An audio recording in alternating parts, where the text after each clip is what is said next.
प्रिय दर्शक बंधु हिंदी रे एक कहावत अच्छी आमे जानिछु जे सरकारी का माल दरिया में डाल एहीपरि एक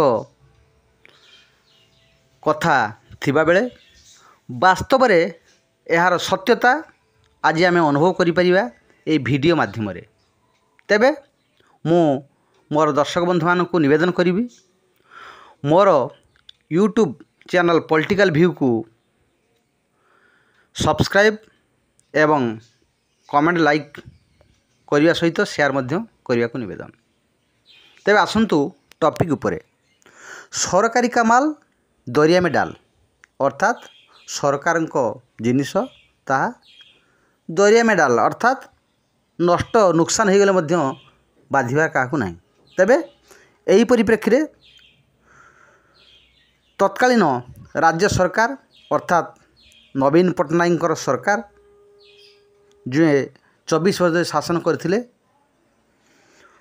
2018 मसीहा नवेम्बर 26 तारीख रे एक खुशी योजना लॉन्च करथिले जहाँकि किशोरी माननकु स्कूल बालिका माननकु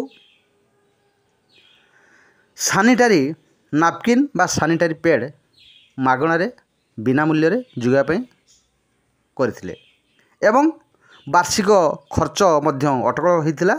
वार्षिक 70 कोटी टका खर्च मध्य अटकल होइथिला।